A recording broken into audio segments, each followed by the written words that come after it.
Saudara polisi mengungkap hasil pemeriksaan detektor kebohongan atau lie detector menunjukkan Bribka Riki Rizal memberi keterangan secara jujur.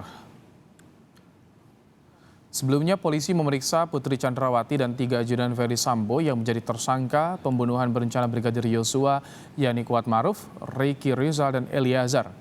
Hasil sementara penyidik mendapatkan hasil jika keterangan ketiganya jujur.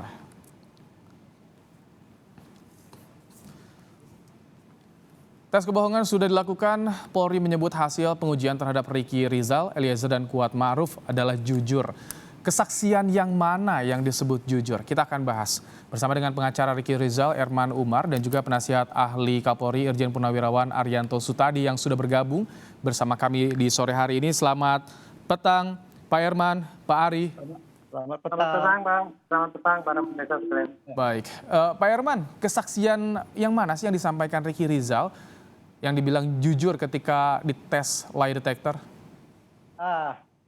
Seperti ini. Jadi teknis mereka itu dia yang melakukan pemeriksaan itu adalah tim Puslapor Kriminal Polri. Jadi bukan penyidik yang melakukan pemeriksaan, tetapi tim ahli yang ada di Pusat Laboratorium Kriminal Polri itu. Dia ditaruh di suatu ruang khusus. Pertama-tama selama sekian lama, hampir 2 jam, briefing atau interview memberitahu hal-hal apa saja masalah.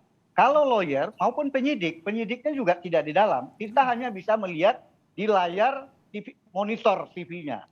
Jadi kita tidak tahu persis kedalaman apakah sudah tuntas semua yang dipertanyakan. Tetapi sebelum melakukan pemeriksaan, saya juga beritahu kepada RR.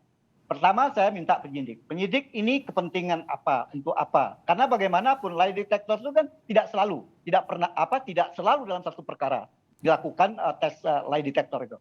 Ini mungkin banyak berkembang informasi-informasi yang mungkin ada yang bias, ada yang bertentangan atau bagaimana, sehingga penyidik perlu bantuan suatu alat teknologi yang kira-kira walaupun tidak sempurna 100% untuk mendekati membantu proses penyidikan itu. Jadi, Pak Erman, saya sampaikan kalau tapi Anda mendengar apa yang disampaikan Riki Rizal ketika uji lie detector itu? Tidak bisa. Dia nggak ada suara. Kita hanya lihat layar. Cuma sebelum melakukan, saya kan briefing dia, saya berikan diskusi. Sekarang saatnya kamu, ya mungkin BAP yang lain kan sudah. Ini mungkin ada tambahan.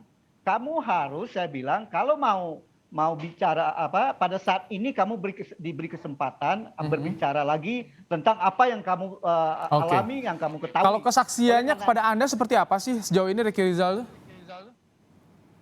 Ya kalau kesaksiannya tentu banyak, poin-poinnya pasti ada lah. Cuma yang penting dalam khusus lie detector ini saya bilang, saudara, kalau mau intinya gini, alat ini kamu apapun akan tercover.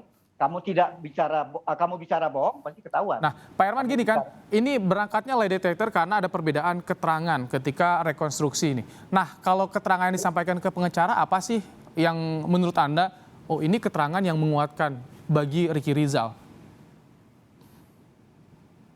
Kalau yang langsung itu kan nggak ada yang spesifik. Yang spesifik misalnya kalau yang kita lihat di dalam masalah kejadian misalnya masalah penembakan, ya kan? Masalah penembakan itu saudara RR itu dia melihat memang pada saat saudara Richard menembak gitu ya. Kemudian ada jeda masuk ke HT-nya. Setelah beberapa kali tembak, dia tidak tahu persis berapa kali ya, berapa 5, ada masuk ke HT, dia berbalik arah keluar melihat siapa yang melapor. Ternyata teman ajudan yang lain yang bernama Romer. Kemudian ternyata Romernya nggak muncul mukanya, mungkin masih agak di tikungan di tembok. Akhirnya dia balik lagi. Dia balik memang di samping dapur itu ada lemari es yang tinggi gitu. Sehingga pada saat dia berbalik, yang dia lihat si RR sudah selesai, Richard sudah selesai. Tetapi dia juga melihat Pak Sambo melakukan tembak-tembak dinding gitu. Oh. Itu yang Kalau kejadian sebelum itu disampaikan ke pengacara soal yang ramai adanya dugaan pelecehan seksual, seperti itu. jadi gini, kan saya tanya saudara pernah tanggal berapa ke Magelang? Mereka bilang tanggal 5. Tetapi ada peristiwa tanggal 7 dia pergi mengantar disuruh oleh ibu mengantar kebutuhan anak-anaknya Pak Sambo yang sekolah di Magelang, Taruna Nusantara. Kebetulan anak-anaknya juga minta kebutuhan-kebutuhannya. Pertama dia pergi dengan Kuat Ma'ruf. Yang kedua, setelah peralatan yang dikirim, kemudian ternyata setelah mau balik ke rumah, tahu-tahu anaknya pesan lagi, ada yang kurang. Ada yang kurang misalnya, ada yang dibeli lagi lah gitu. Akhirnya Richard merasa, jangan Kuat aja dong, saya juga mau pergi bang, saya mau ikut, jadi gantian. Pergilah si RR dengan si Richard. Pada saat sampai di sana, RR menemui pamong yang mengurus kepentingan sekolah anaknya Pak Sambo. Pada saat mereka mengurus itu, berdering telepon dari Ibu PC, Bu Sambo kepada Richard. Meminta supaya kembali balik ke rumah. Itu yang di Magelangnya itu ya, Pak Herman ya? Ya, di Magelang. Baik, sebelum lebih jauh, baik izin sebelum lebih jauh, saya ingin beri kesempatan juga ya ke Pak Arianto ya, Pak Herman tahan dulu ya. Oke. Kita pisah-pisah. Pak Ari, tadi disampaikan ada beberapa keterangan yang disampaikan kepada pengacara Ricky Rizal soal lie detector, 3 tersangka yang sebelumnya beda ternyata jujur. Bagaimana mendudukan lie detector ini, Pak Ari? Ya, begini ya, supaya jelas ya. Sekarang kita bisa lie detector itu adalah satu cara saintifik yang untuk menguji apakah yang disampaikan oleh seorang saksi itu benar apa enggak gitu. Nah ini dilakukan apabila terjadi perbedaan keterangan dalam satu kejadian, ada 2 saksi ya, misalkan A dan B. A mengatakan begini, B mengatakan begitu. Nah itu nanti pasti itu yang akan dijadikan bahan pertanyaan di sela-sela lie detector itu gitu. Jadi ini ya. Dalam lie detector itu prakteknya begini loh. Itu kan orang dipasang-pasang pakai itu ya, alat-alat itu untuk mengetahui apabila dia itu bohong akan ketahuan. Nah itu diajukan pertanyaan banyak Pak, pertanyaan yang biasa. Nanti kemudian yang pertanyaan yang menjurus kepada yang ingin disasarkan itu. Kalau gitu, nah berarti dia itu tidak jujur gitu. Tapi kalau itu landai terus berarti ini yang diomongkan ini jujur. Gitu. Jadi ukuran jujur sama tidaknya itu dari hasil itu Pak. Jadi pertanyaan yang diajukan yang khusus untuk dia yang disasarkan itu, dan kemudian kalau memang itu landai tidak apa-apa, ya berarti itu dianggap itu dia tidak bohong. Gitu. Tapi itu juga tidak menjamin. Kalau orang yang sudah biasa bohong Pak ya ngomong ditanya yang nggak benar itu ya landai-landai aja. Tapi kalau orang yang biasanya jujur ya ditanya yang landai-landai kemudian ditanya yang betul-betul itu menohok kira-kira dia tidak jujur, jawabannya masih ada getaran-getaran yang terekam di dalam itu. Jadi ada kebiasaan juga itu yang berpengaruh ya Pak Ari ya? Iya. Jadi lie detector itu hanya efektif apabila orang yang itu memang betul-betul orang memang tidak biasa bohong gitu. Kalau orang yang biasa bohong nggak kodal bahasa Jawanya itu alat itu gitu. Itu kira-kira begitu Pak gambarnya mengenai lie detector. Jadi tidak menjamin jujur tes ini atau bagaimana Pak Ari? Iya. Jadi tidak menjamin bahwa itu pasti jujur gitu. Karena kalau orangnya itu biasanya bohong, ditanya dengan itu yang bolak-balik itu ya tetap dia landai aja nggak kelihatan bahwa itu bohong atau enggak gitu. Intinya dia bohong atau mengatakan yang lain pada saat ditanya itu. Jadi bukan berarti dia jujur apa enggak gitu ya. Dia apa yang ditanyakan itu berbohong atau tidak gitu. Belum tentu jujur. Di tes kemarin kejujuran bertiga, Richard Eliezer, Ricky Rizal dan juga Kuat Ma'ruf. Pak Herman, di momen yang mana ketika mereka ini bertemu, seperti apa keterangannya ketiga tersangka ini bertemu Pak Herman di Magelang? Yang di Magelang itu kan seperti yang terberhenti tadi kan dipanggil ibu si Richard. Dia kan satu mobil dengan si RR yang bawa mobil kan. Baliklah mereka ke rumah Magelang. Pada saat rumah Magelang kok sampai dibawa di rumah nggak ada yang di rumah biasanya ada Suci, ada Ibu, ada Kuat gitu kan, nggak ada orang gitu. Begitu juga tidak lihat si Joshua almarhum. Langsung mereka naik ke tangga atas. Di tangga atas dia melihat Susi nangis. Iya. Kemudian, Pak Herman. Baik, tampaknya sambungan audio kami dengan Herman Umar, pengacara Ricky Rizal terputus. Kita akan coba kembali sambungkan. Saya ingin kembali ke Pak Ari. Pak Ari, kalau misalkan lie detector ini tidak bisa memastikan mereka jujur, apa instrumen selanjutnya untuk bisa menguatkan keterangan mereka, Pak Ari? Ya, itu ya lie detector itu upaya terakhir ya daripada polisi untuk menentukan apakah keterangan yang disampaikan oleh tersangka ataupun saksi itu yang benar. Kan itu kayak gitu tuh pasti dipakai karena mungkin berubah-ubah ya keterangannya itu. Satu, keterangan berubah-ubah atau keterangannya tidak sinkron dengan saksi yang lain. Kurang lebih begitu. Makanya dilakukanlah ini pakai scientific alat ini gitu. Seperti tadi dikatakan oleh Pak ahli itu tadi, Pak Andoko ya Pak. Lie detector itu kan bukan hanya pakai itu poligraf itu aja. Juga bisa dilihat dari mukanya, juga dari wajahnya, suaranya, gesturnya dan sebagainya itu juga mungkin diterapkan apa tidak saya nggak tahu ya dalam pemeriksaan yang dilakukan kemarin itu. Tapi dari kesimpulan itu maka mungkin hasilnya adalah kepada apa-apa yang dipertanyakan itu kemudian dijawab dengan memang benar gitu. Makanya dianggap itu tiga-tiganya jujur gitu.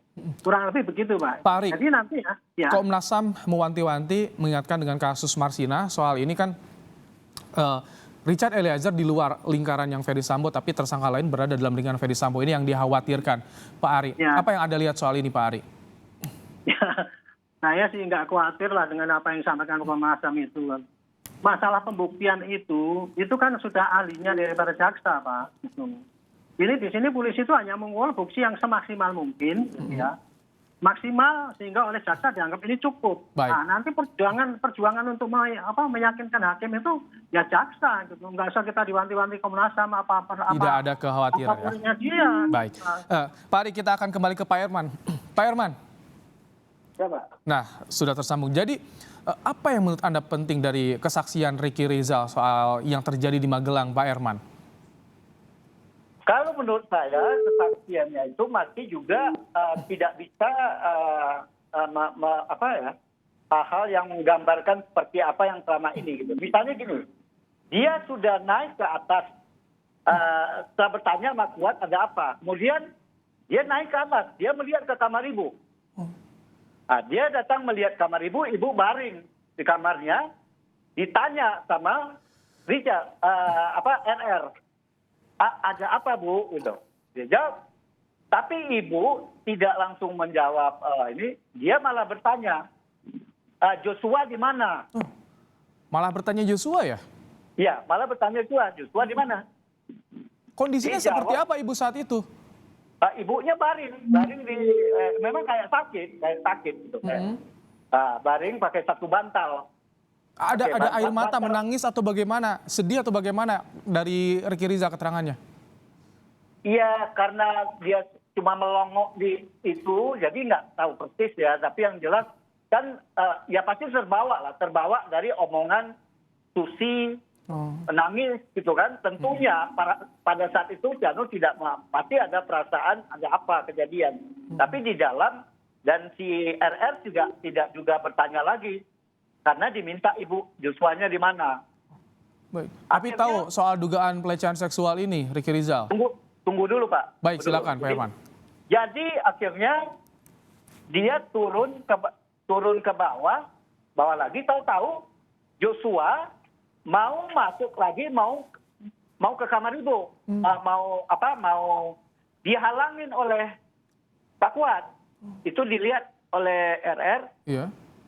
Jadi dihalangin. Jadi Pak ini siapa Kuat mau halangin itu karena ya nggak tahu penafsiran dari Kuat kenapa dia halangin si karena dia udah bertengkar. Mungkin dia merasa ada pertengkaran antara Kuat dengan si Joshua, sehingga RR menjaga gitu kan. Ya udah akhirnya si Kuat Joshua mengalah turun. Kemudian nggak berapa lama karena tadi kan ibu bilang Mana Joshua? Nah, kan pasti RR berinisiatif. Memanggillah Joshua nih lagi. Kamu tadi ditanyain Ibu. Kok kamu sempat bertanya si yang pertama ke Kuat tadi ya. Kuat, Pak, kenapa Joshua? Kenapa Bapak kok tegang sama kayak gimana, kayak tegang gitu kan? Jawab, itu tadi. Karena Joshua naik ke tangga kayak kemudian lari. Akhirnya saya bingung gitu ya. Yang kedua, pas ketemu Joshua, dia tanya ke Joshua, ada apa? Ada apa dengan Pak Kuat? Iya Bang. Dia agak kayak marah juga. Saya nggak ngerti tuh, kenapa tuh Pak Kuat marah? Om Kuat marah-marah sama saya. Ya udah disabarin lah gitu, karena kamu kan dipanggil Ibu tuh. Ya udah, naik mereka ke atas. Joshua masuk duduk di bawah. Ibu masih baring setengah kepala pakai bantal gitu. Iya. Tapi nggak berbaring. RR ikut ke dalam? Tidak ikut. Dia cuma nunggu di pintu tapi agak jarak sehingga dia tidak mendengar pembicaraan. Namun demikian pada saat turun Joshua, dia ikutin Joshua. Dia khawatir jangan terjadi pertengkaran lagi antara karena sebelumnya udah saling. Dia ikutin, dia antar sampai ke bawah. Di Joshua. Sampai ditanya juga. RR bertanya ke Joshua, ada apa? Ada apa lagi kan? Kalau tadi masalah juga, ini gimana? Ada apa lagi gitu. Tapi Joshua beda. Kalau yang pertama tadi kan dia kayak marah ke Kuat. Nggak ngerti tuh. Om Kuat kok marah-marah sama saya. Yang kedua bagaimana? Yang kedua jawabannya, udah Bang, nggak apa-apa Bang, nggak apa-apa. Jadi melunak. Tidak ada kesan untuk marah gitu. Baik, kami sudah mendapatkan beberapa keterangan yang Anda sampaikan dari Ricky Rizal soal peristiwa yang terjadi di Magelang. Tentu kita akan tunggu bagaimana ke depan. Oke, mungkin sedikit lagi. Iya, silakan. Jadi saya tanya, selama kalian di sana, ada nggak sesuatu hal yang janggal? Pak Herman, karena durasi kita terbatas, jadi tidak tahu ya soal dugaan pelecehan seksual Ricky Rizal ya, singkat saja. Ya, tidak tahu. Baik, tidak tahu. Saya ke Pak Ari. Pak Ari, lie detector sudah dilaksanakan, apa yang harus dilakukan untuk buktikan keterangan, untuk kuatkan keterangan para tersangka ini? Singkat saja Pak Ari. Ya, saya kira keterangan terakhir itu yang disimpulkan oleh penyidik itu yang dipakai dimasukkan dalam berkasnya. Dengan tidak mengurangi bahwa di pertanyaan pertama dia jawabnya begini, di jawabnya kedua begini. Supaya nanti jaksa menilai apakah ini cukup apa tidak. Itu aja kewajiban penyidik. Mengirim ke sana. Baik, kita tunggu nanti bagaimana jalannya pemberkasan karena saat lagi akan di pemberkasan kepada kejaksaan. Terima kasih Irjen Purnawirawan Arantio Sutadi, penasihat ahli Kapolri, dan juga Herman Umar, pengacara Ricky Rizal telah bergabung bersama kami dalam program Kompas Petang. Sehat selalu Bapak-bapak.